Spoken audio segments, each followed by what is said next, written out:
Okay. Uh, Hello everyone.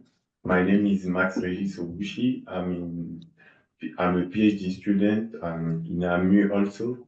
I'm in third year, and it's a great pleasure for me to introduce today's speaker and to provide some context for this event. The Ocean and Society seminar organized by the scientific teams of UMR AMU aims to showcase the latest contributions from the social science in understanding the issue and processes related to socialization of the ocean and coastal lands. The first season of these seminars taking place from January to June and will primarily focus on the major contribution of legal and economic sciences to sustainability studies. Today, we are happy to welcome Dr. Andrew Scheld, Associate Professor of Marine Science at the Virginia Institute of Marine Science. Dr. Scheld is an expert in research economics, specializing in fisheries management, aquaculture, and the valuation of coastal ecosystems. His research covers a range of topics, including the impact of offshore wind energy on fisheries, the expansion of aquaculture, and the sustainability of coastal communities. For the past 6 months, Dr. Scheld has been collaborating with our lab, contributing to several projects and leading a workshop on spatial modeling. We are excited to have him here today to present his research on assessing the value of ecosystems services. Dr. Scheld, thank you for joining us today. We are excited to hear your presentation. Great, thank you. And thank you for having me. It's been a wonderful stay at Amir. We got here, me and my family got here in September, and we leave tomorrow. So, yeah. So the last few weeks have been a bit of a whirlwind, but yeah, thank you to my gracious host. It's been a really great time, really productive time, and I hope to make it back frequent. So today we'll be talking about some work about valuing ecosystem services in Virginia, where I live and work. The picture in the background is kind of hard to see on that screen, but it's a marsh. Actually, Linwood, maybe you know it, Taskinus Creek. It's right down the road from where me and my family live. It's a beautiful area and provides a lot of ecosystem service benefits to me personally. So ecosystem services, this is probably nothing new to people here. Benefits people get from nature. It's been thought about for a long time, sort of formally defined the last couple of decades, and kind of increasingly entering into policy and management, increasingly considered. Generally grouped into those 4 buckets of regulated, provisioning, cultural, and supporting. There's a lot of overlap, which can complicate measurement and valuation. I'm not going to get into that. Well, not directly. And kind of in the marine system, this is just an example graphic that I didn't create, but I think it gives a good sort of overview of a lot of the ecosystem services we're frequently interested in and trying to think about. Things like fisheries production, things like recreation, things like carbon and nutrient sequestration, things like storm damage protection. So coastal habitats in many parts of the world are reduced and threatened for a number of reasons. These are a couple of images showing some of those processes in at least US systems. On the left is coastal marshes in Louisiana. So Louisiana has huge marsh systems. The top figure is from the 1930s, or reconstructed based on what marsh systems were thought to be. They didn't have satellites in the 1930s, but reconstructed based on what it was thought to be in the 1930s. And then the bottom is more recently, 2011. And so there's been large scale marsh loss in that area for a couple of reasons: sea level rise from climate change, but also sort of upstream water management and reducing of sediment flows. In the middle is some projections from some modeling from the area I work in, showing projected changes in marsh habitat, largely due to sea level rise. And so you see losses, those purple colors, showing large losses in a variety of areas. And on the right, that three-panel plot, or three-panel figure, I'm going to focus in on that middle figure. This is kind of key to some of what I'm going to talk about down the road. Now, can people, maybe I minimize. So with sea level rise, marshes need room to grow. Marshes can move upland, can migrate if there's sort of access and aren't barriers in the way. In the US, there's private property owners, which could be individuals, but could also be local governments or businesses, often do what's called, we refer to as shoreline hardening. So putting some sort of protective, often concrete or rock structure at the water's edge, as you can see kind of demonstrated in that middle panel, to protect against erosion. And it's sort of good in protecting against erosion for that property, but it has kind of the negative impacts of it prevents marsh migration, and it changes sediment flows and causes marsh inundation and marsh loss kind of in the surrounding area. So the shoreline hardening is a big sort of local problem in where I work in the US and kind of broadly in a number of systems. So human behavior kind of, we're in the Anthropocene, so via climate change, but also via shoreline modification can have big impacts on marsh habitat. All right, so what are some of the ecosystem services provided by marshes specifically? There's a variety. Common buckets, improve water quality. So marshes filter the water, remove nutrients, improve water clarity, reduce nutrients in the water, and therefore reduce hypoxia and oxia. Provide lots of habitat, so biodiversity enhancement, provide lots of food for fish and birds. Lots of strong habitat and biodiversity benefits. Protect against storm damage, so they're sponges, soaking up water and reducing wave energy. So when a wave moves across a marsh, it again, the friction breaks up that wave and reduces the energy of that wave. So it provides a lot of kind of coastal protection. And recreation is an important. So people like to be in nature. They like to see that biodiversity. That park down the road from me is one that I personally like to frequent for recreational activities. And then store carbon and nutrients, removing them from the system. So lots of various benefits. Additionally, aesthetic, cultural, spiritual benefits, which I won't really delve into here, but are certainly important.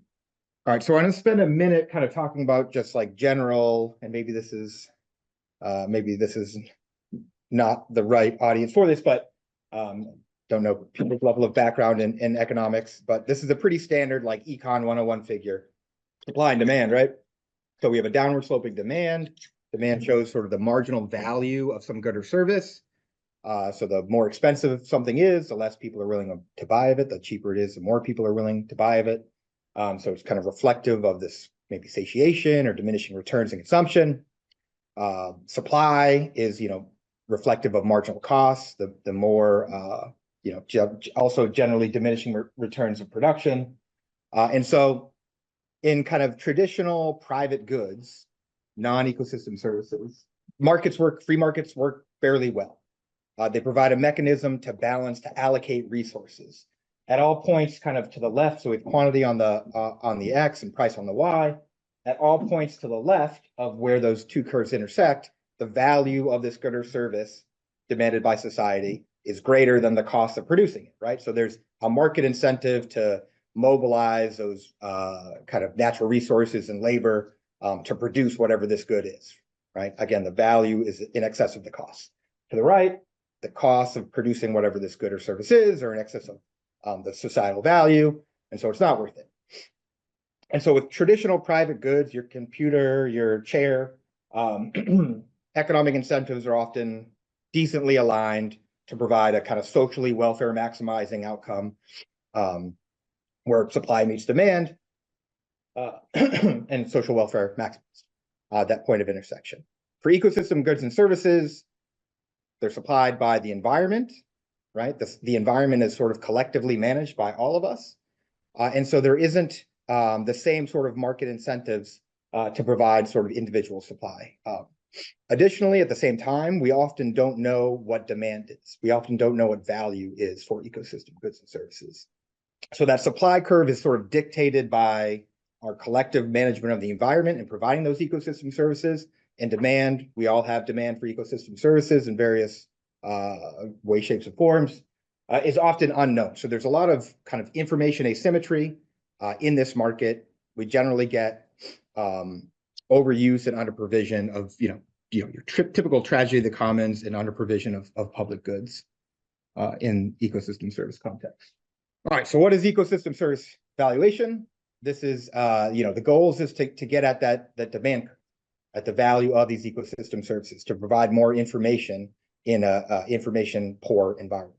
So it facilitates comparison of policy trade-offs, right? We are often in kind of environmental natural resource management, presented situations where there's maybe some development or some activity that causes a loss of ecosystem services, but has some benefits in terms of maybe economic output, job growth, what have you, right? How do we reconcile those potential benefits with the cost or potential losses of an ecosystem service? If we don't know the value, it's hard to kind of reconcile that trade-off. So kind of core argument, at least in my perspective, is it provides more information into policy analysis.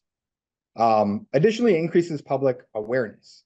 I think kind of the more people are used to thinking in terms of dollars, euros, the cost of things, individual trade-offs. I think there perhaps is some blowback or cost to it, but I think it is useful to provide it as a point of communication, to explain the value of ecosystem services and units and terms that people are generally familiar with. Finally, the last point, allows market creation. We've seen this in carbon markets globally.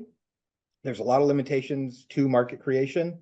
Carbon is somewhat unique. It assumed to uniformly mix. And so you can kind of have the market operate on kind of broad spatial scales, whereas a lot of other ecosystem services operate at much finer spatial scale. So market creation can be a lot more challenging.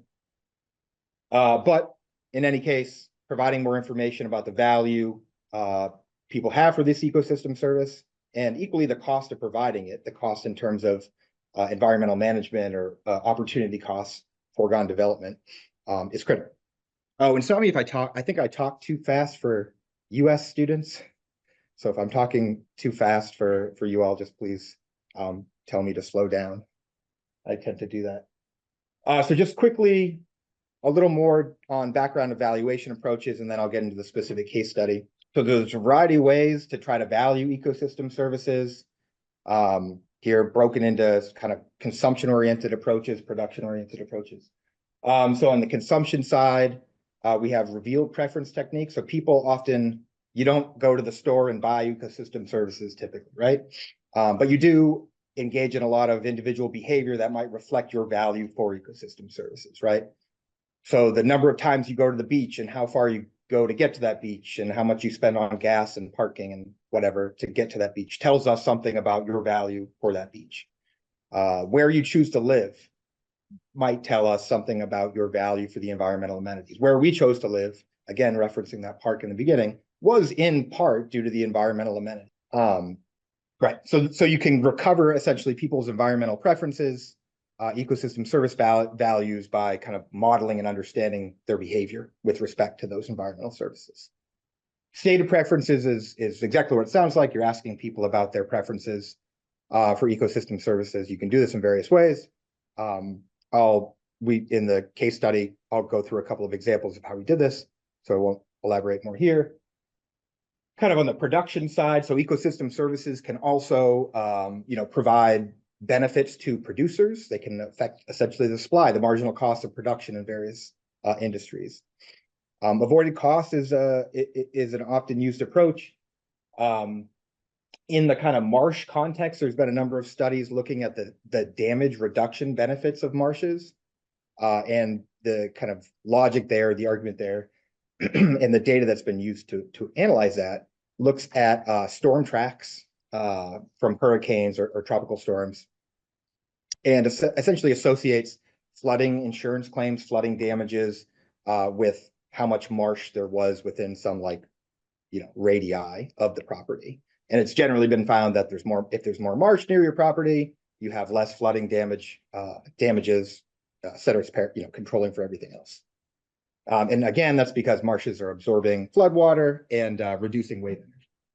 And then production models would be, let's say, marshes create habitat for fisheries. And if we're thinking about your kind of production, your supply, for commercial fishing industry, if there's more marshes, kind of your marginal production cost might be lower because there's greater productivity of fishery resources. So suffice it to say, there's a variety, and there's a number that I didn't put on here. There's a variety of different ways to value ecosystem services.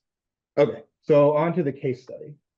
Okay, so yeah, this work was done where I live, Virginia, that red state, in the middle of the Atlantic coast on the US. Chesapeake Bay is that blown up middle box. So Chesapeake Bay is the largest estuary in the United States. Watershed has about 20 million people, give or take.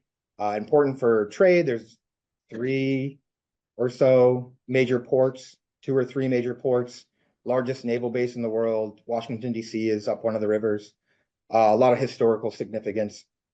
So Chesapeake Bay, important environmentally and for a whole host of other reasons. There's 5 big rivers that flow into the Chesapeake Bay, and on the Virginia portion, it kind of breaks the geography up into these peninsulas, these kind of fingers you can see sticking out there in the kind of middle bottom. The middle peninsula is aptly named, or the middle one of those is aptly named the Middle Peninsula. And that's where this study is going to take place. So Middle Peninsula is very rural and dependent on natural resources. The population density is about 1/5 of Brittany, of Britain. So very, very, very sparsely populated. There's no major cities on this peninsula. Dependent on natural resources, fishing and agriculture are the kind of historically important dominant industries, also timber. Aquaculture and tourism, ecotourism are kind of more recent important industries. And there's extensive marsh habitat. So it's low-lying and there's marshes all over the place. You can kind of see it. It's not the best scale map for this presentation, but the colors indicate marshes, essentially. All right, it's also an area where there's been fairly dramatic shoreline change over the last 40 years, 40, 50 years. There's been extensive marsh loss, both in this area and in other areas of the Chesapeake Bay. And that's in part due to sea level rise, but also and erosion, but also due to kind of human modifications of those shorelines. Big portions of shoreline, I don't remember the percentages, but big percentages of shoreline in this area are hardened.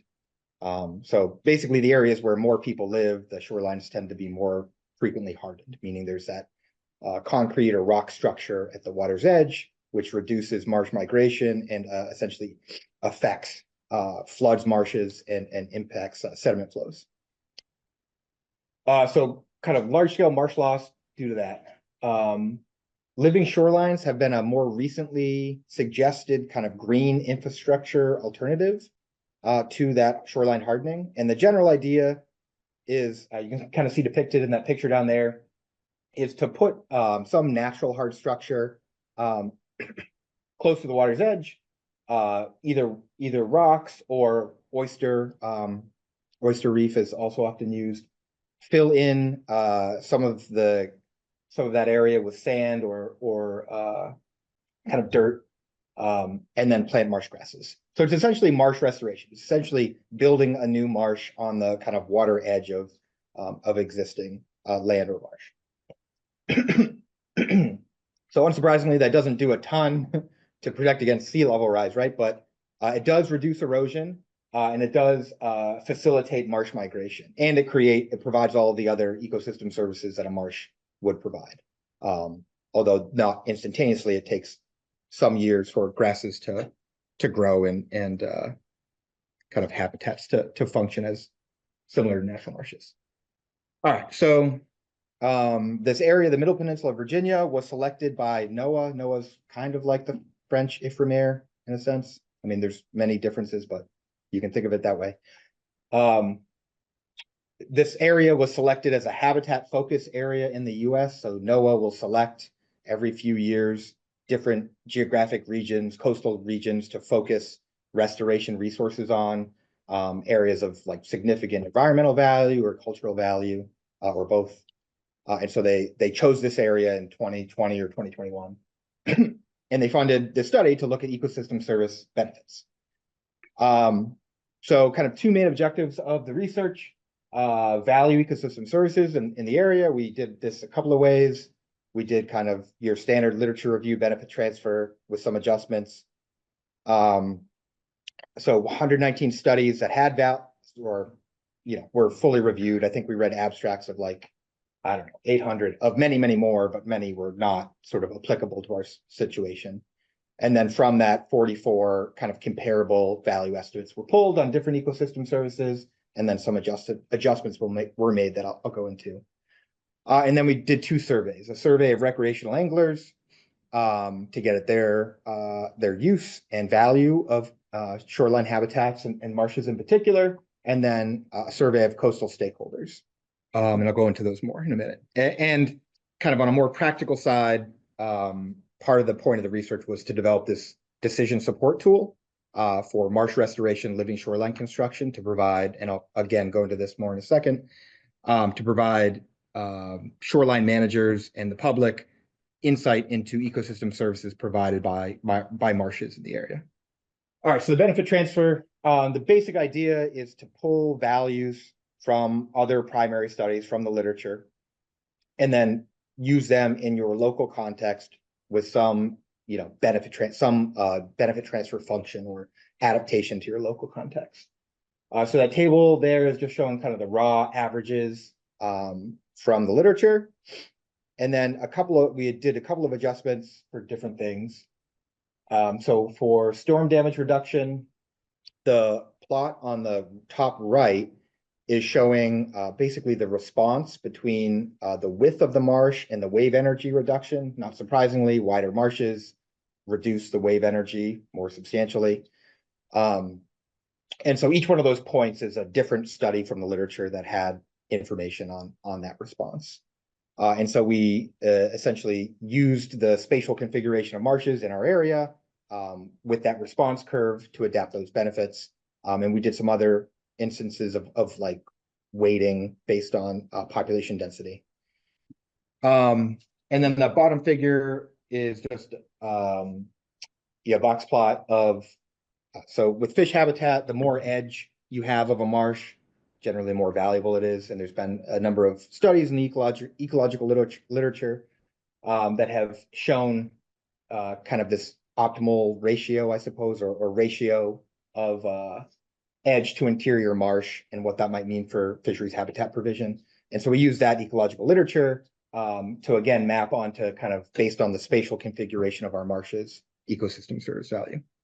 All right, so for a recreational survey, the recreational values, recreational fishing is very, very popular in the United States. 1 out of every 10 people takes recreational fishing trips enough with some regular frequency, I think annually, that they are deemed by the government to be a recreational fisher. So for saltwater, it's about 8 to 9 million people. And in this region, it's extremely popular. I've talked to several people, multiple people who retired and moved to this region specifically to go recreational fishing, so they could be on the water 300 days a year or whatever. So it's a very nationally, it's a very important pastime, and in this region very specifically, it's quite important. Interestingly, actually, the economic impacts, meaning kind of the jobs created and economic activity supported by the recreational fishing industry in the US is similar in magnitude to that supported by the commercial industry, the commercial fishing industry. So meaning the total number of sales and economic production and jobs supported is pretty similar between those two industries. Their impacts on fishing mortality are quite different. The recreational sector has about 4% the fishing mortality of the commercial sector, but in terms of economic impacts, they're comparable. So they use the resource very differently. So in the US, we have pretty good information on recreational anglers. Like I said, we know how many there are roughly. We know roughly how many trips they're taking per year and from what ports they're going from. But we don't really have much or any information that I could find on where they go once they're on the water. This is not surprising. All of the kind of existing data collection instruments for recreational fishing in the US were predicated upon having information to manage fishing mortality. And they're not, the point wasn't to manage habitat. So it's not surprising that we don't know where they fish. But the more we think about kind of these integrated socio-environmental systems, kind of the more important it is to know where people are going on the water and how they're using different sort of environmental resources. Also, it was mentioned I did some work on offshore wind, that we have a similar problem in thinking about offshore wind, as we don't know how much recreational fishing pressure there is or will be within those areas, again, because we don't have spatial information on it. All right, so we developed a survey, invited 10,000 recreational anglers, so they have to have a license in this area to go out and catch fish. So we invited everybody with a license in the Middle Peninsula, and then I think 2/3 of the people who lived in counties kind of surrounding it. Presumably, if they have a boat, they might go there, or a car, they might go there. We collected information on the use of coastal habitat, shoreline habitats, or not just shoreline, coastal habitats, costs of fishing and preferences. And then we estimated willingness to pay and recreational benefits for different shoreline habitats. For the survey to coastal stakeholders, so in the US shoreline management is, and actually it differs state to state to some extent. But in many places, decisions about how the shoreline is managed are made by kind of various groups of people. You have state level and federal level resource managers. You have nonprofit organizations who are often heavily invested in kind of the environmental space. And then you have these kind of local, in our area, they're called wetlands boards, just community members who have kind of local authority about permitting for shoreline development. So kind of across all those groups, there's a number of people who operate professionally in the space. And so for the Middle Peninsula, we gathered those people together. We had a few focus groups and we ran a survey to ask them questions about, to understand how they made decisions. Do they think about ecosystem services? What is their level of uncertainty or certainty about their provision? Does it impact their choices? Do they think about costs in marsh restoration? There's 186 individuals that we invited to participate in that survey. And the focus groups was maybe around 40 people. All right, so both surveys, both the recreational angler survey and the stakeholder survey had choice experiments. This is a stated preference approach. So I mentioned on the valuation slide a while back, there was a stated preference method to get at ecosystem service values.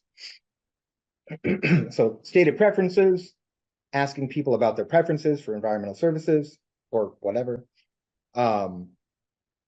It can be implemented in a number of ways. Choice experiments is essentially a method that's been developed to kind of reduce biases and confounding factors. Essentially what you do is you present a pretty tightly constrained choice alternative. It's hopefully set as realistically as possible to the decision maker. You try to kind of control all potential confounding factors and ask that people respond to it as if they were, actually making this decision. And often you can collect some other information about their revealed behavior to make sure you get some validity there and it aligns. So on the recreational angler side, we were asking about kind of which fishing trip would you choose to make to different shoreline habitats. And the trips differed in terms of their habitat, the cost of the trip, and the time it took to get there. And the time and the cost were kind of parameterized based on available information for this very specific region.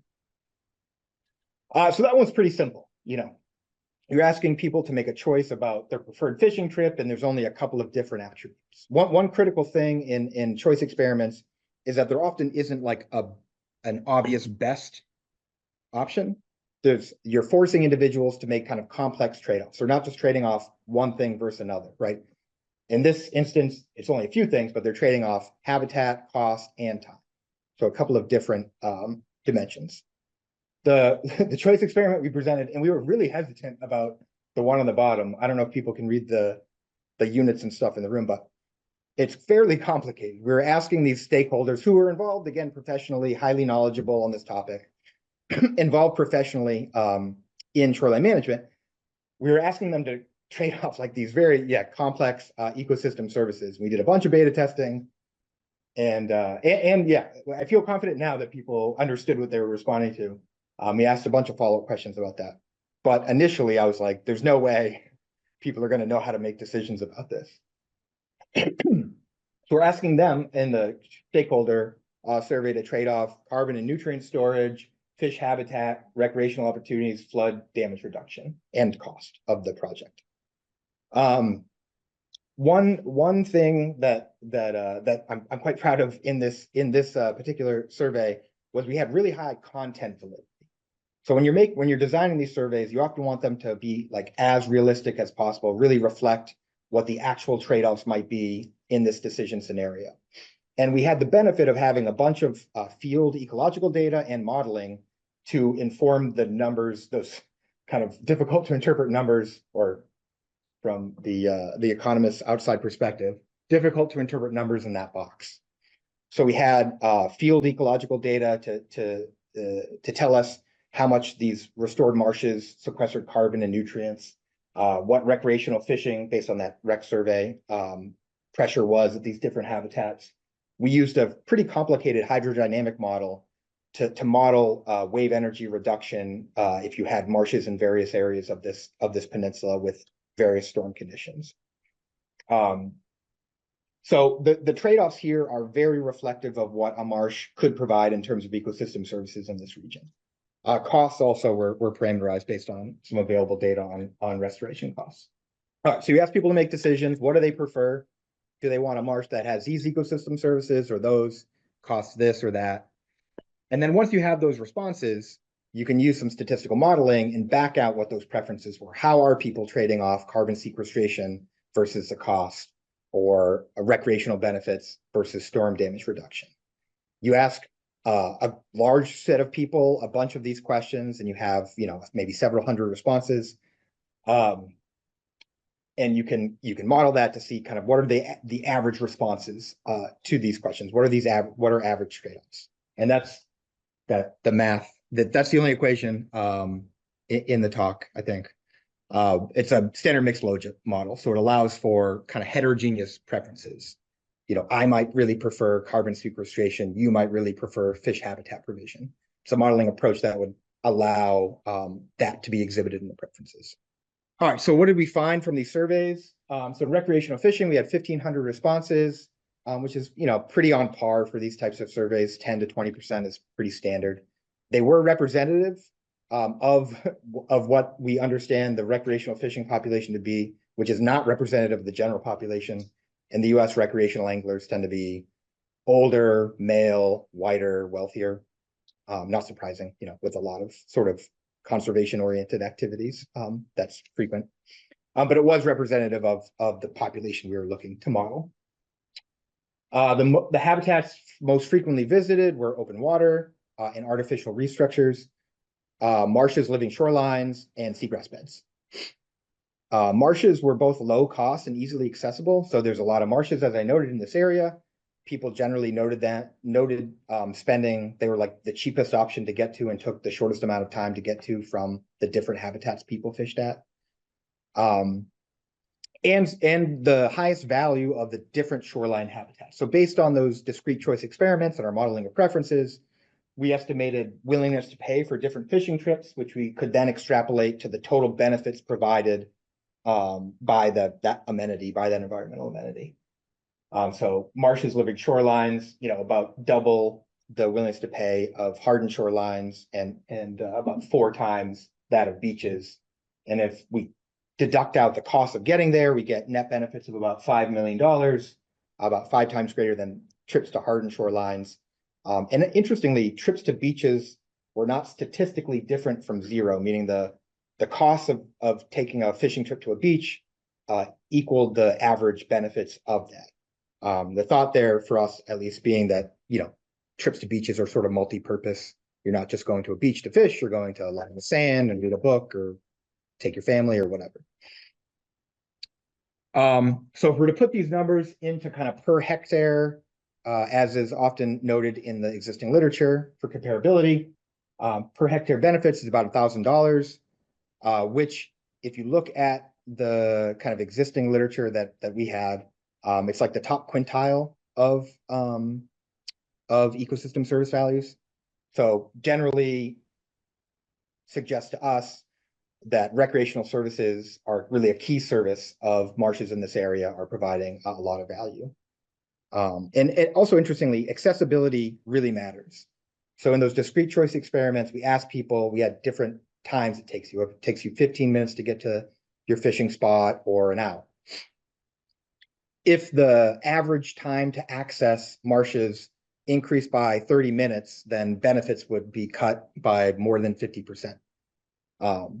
So the fact that there's a lot of marshes and they're close is a really big benefit to this recreational community. What do we find from the coastal stakeholders and their complicated ecosystem service trade-offs? Well, much to my surprise, they did not have difficulty with that, and their preferences were pretty homogeneous. So they noted that ecosystem services were dominant in their decision-making. They were restoring marshes. That was the purpose of them, of their shoreline management activities, was to create and provide ecosystem services. Costs did not, maybe not surprisingly, costs didn't really matter. There was broad agreement on the kind of rank importance of ecosystem services. So storm damage protection being the most important, followed by fish habitat, followed by kind of a tie between recreation and carbon nutrient sequestration. And we asked people to rank these services, and then we had them answer those complicated decision scenarios, and we analyzed their preferences, and there was alignment there. So this table here is showing what we call willingness to allocate. In those decision scenarios, we said your organization has $100,000 and you can choose which marshes you want to restore or none of them. How would you allocate that money? So it's not willingness to pay because it's not their money. And if you compare this to willingness to pay for ecosystem services, you get wildly inflated numbers. It's willingness to allocate. So there's different incentives. And yeah, and those incentives align. So storm damage reduction had the highest willingness to allocate. These decision makers were most willing to provide money to restoration projects that provided high levels of storm damage protection.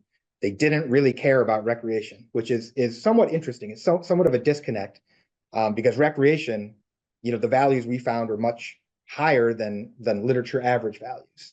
But the people making the decisions don't, and I don't know if there's like an equity, if the issue is, kind of social equity or whatever. And we did ask some questions about that. So maybe that's something we could actually dig into a little more, but they didn't really care about recreation.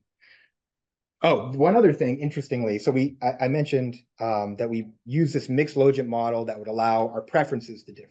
So I prefer carbon sequestration, you prefer fish habitat, right? Basically, there was no evidence that people's preferences were different. Of everybody that answered the survey, there was no statistically significant evidence of it. Everybody really liked uniformly storm damage protection, uniformly fish habitat provision, uniformly carbon sequestration, and then recreation. So yeah, for what it's worth, they are making decisions as sort of a monolith.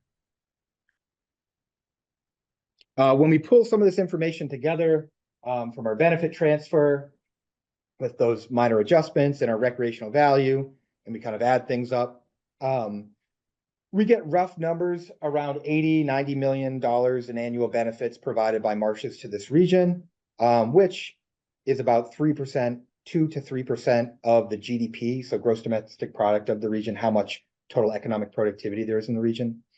So not trivial. I mean, I would not believe it if it was like 10 or 20%. But not non-trivial. 2 to 3% is, I think, a pretty substantial number of local GDP. And across services, about 10 to 20,000 per hectare in terms of benefits. All right, so just a couple more slides. So we did some we paired this value information up with some forward projections of marsh migration. So using some landscape models and hydrodynamic models, projecting where marshes, the kind of size, shape, and location of marshes in the future, and paired that up with some of this value information.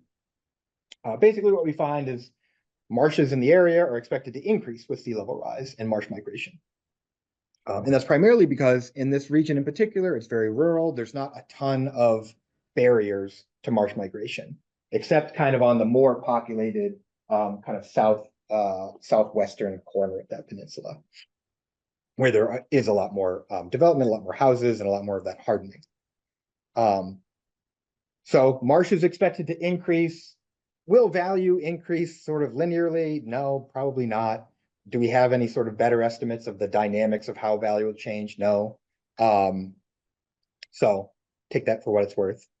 Yeah, I would expect some scaling of value with increase in marsh habitat. Don't know what that response would be.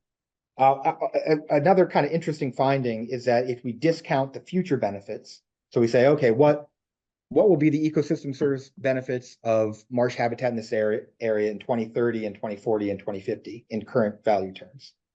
So accounting for this discounting, it stays roughly constant. And so what this means is that the rate of marsh migration and marsh growth is kind of offset by our social discount rate, which is, I think, just a coincidence, or yeah, for sure, just a coincidence, but it's sort of interesting, maybe deeper on some deeper philosophical level. Andrew? Yeah. Does that valuation change include population growth? No, it's super naive. Yeah, I'm like, yeah, there's some disagreements on the research group about this part. Yeah, I don't like it for all of those reasons, for not having any sort of dynamics other than the ecological dynamics. But take it with a shaker of salt. So policy insights, what can we learn? I can't get rid of scroll. What can we learn that might be useful for policy? So marshes, living shorelines, locally important natural capital assets. 3% of local GDP. That's fairly substantial. As I noted, the core industries in this area are all natural resource dependent. Marshes are providing strong benefits to that, commercial fishing, to recreational and tourism. There's also a lot of very wealthy people and historic properties. So this was an area that was early settled in the US in the 1600s. So there's a lot of sort of historical significance in various places. And so marshes are providing a lot of protection for those places. Where the rubber often hits the road, though, is do the benefits provided by these ecosystem services outweigh the costs of that environmental management, outweigh the costs of building a new marsh or the opportunity costs of foregoing development? Perhaps not. And actually, if you just use like our raw per hectare numbers of benefits and compare it with the kind of raw average costs, one would suspect you should never, on average, build one of these marshes because they're quite expensive to build. Hundreds of dollars per linear meter, costs often greater than the benefits. So a couple of notes on that. One, that would suggest I think always in general policy guidance, be strategic, try to optimize the benefits provided and minimize the costs of that activity. That should kind of go without saying. But also, I think this is probably a lower bound. There's a bunch of services that we didn't measure, and kind of critically and always super hard to measure: cultural, spiritual, aesthetic. These are really important benefits. This is a lot of the reason why people live in this area and recreate in this area, visit this area, keep coming back to this area. And aside from recreational fishing, we don't really have good measures of that. And as I mentioned, there's a lot of like historical importance in this region also. So those are totally outside our estimates and are probably non-trivial numbers. So I'd kind of consider what we put forward probably a lower bound. An interesting note, if we looked at the marginal rate of substitution, how our based on those choice experiments for our stakeholders, how they were trading off ecosystem services, there was a lot less extreme than if you looked at the average literature values. So the average values from the literature had about a 10-to-1 difference between the value of storm damage protection and the value of recreation or carbon sequestration. So about a 10-fold order of magnitude difference. If you looked at how our stakeholders were making, they preferred storm damage protection the most, but if you looked at how they were making trade-offs, it was a marginal rate of substitution of like 2 or 3. So much less extreme than kind of that difference in value found in the literature. So that suggests to us that kind of these decision makers in the shoreline management space prefer kind of a more balanced package of ecosystem services. They may prefer some more than the other, but a balance is better than having kind of all of one, than the extreme scenarios. Lastly, I feel like we probably only scratched the surface on a lot of this. There's a lot of work to be done on kind of ecosystem service valuation generally, and in this context specifically. Critically, better numbers are needed for storm damage protection. I think we have sort of the modeling capability and some of the data to do that. It's just not done yet. Oh yeah, so I mentioned this tool. So it's we developed this shoreline management decision support tool. So the point, it allows the user to go into kind of like a Google Maps interface, an ArcGIS interface, pick a point on a shoreline and say, I want to restore or build a marsh in this area, and it's going to be this long and this wide. And based on that location and those dimensions, it'll spit out numbers associated with ecosystem service value based on the work you just saw. And it'll give you a per year and a 30-year discounted value. And so, this is largely like again, a communication and a decision support tool for local restoration managers.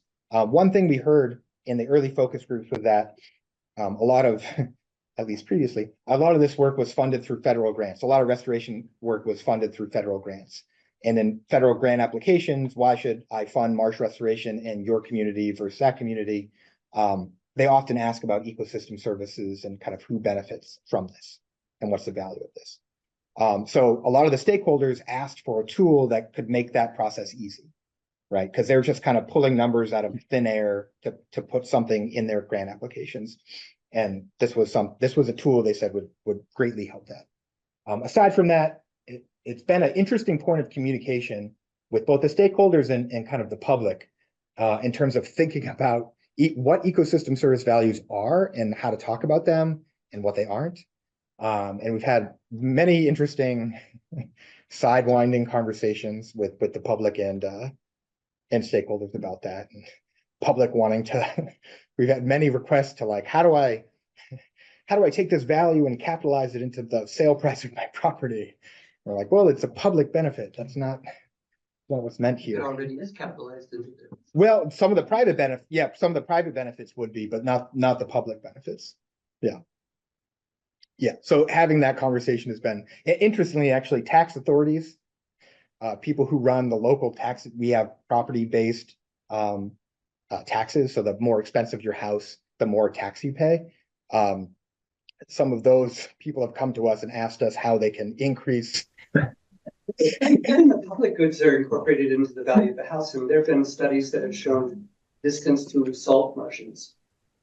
Whether or not you benefit directly from the salt marsh affects housing prices because you have access to that. They're knock-on effects like lowering crime rates, birds fly over you, see things like that. Yeah, definitely. But like the recreational benefits would be like to the property owner themselves, not the broader community. And the storm, so across the services we look at, it's kind of a scale of, likely privatized and commoditized to not at all. So storm damage protection, likely already incorporated to some extent. Carbon sequestration, likely not incorporated at all. So across the services we looked at it, we think it's a scale. Explaining that to a tax authority who wants to increase tax revenues was not a conversation I enjoyed. So that's a decision tool. All right, so this is the end. Just to round it out, coastal habitats provide a variety of services. I think that's probably not news to anybody in here. They depend on socio-environmental factors, which are often really hyper-localized. I think a really kind of critical area for future research is resolving and reconciling that spatial heterogeneity, both in the service provision itself and in the human valuation of that service provision.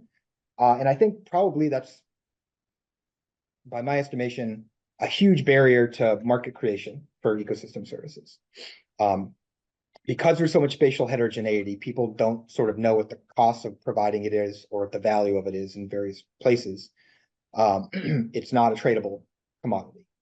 Carbon, again, assumed to be uniformly mixed.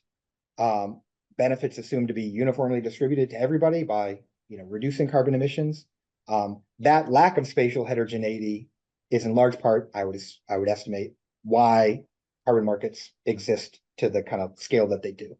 And so if private market solutions are to influence provision of ecosystem services beyond carbon, I think a lot more research and work needs to be done in resolving the spatial heterogeneity.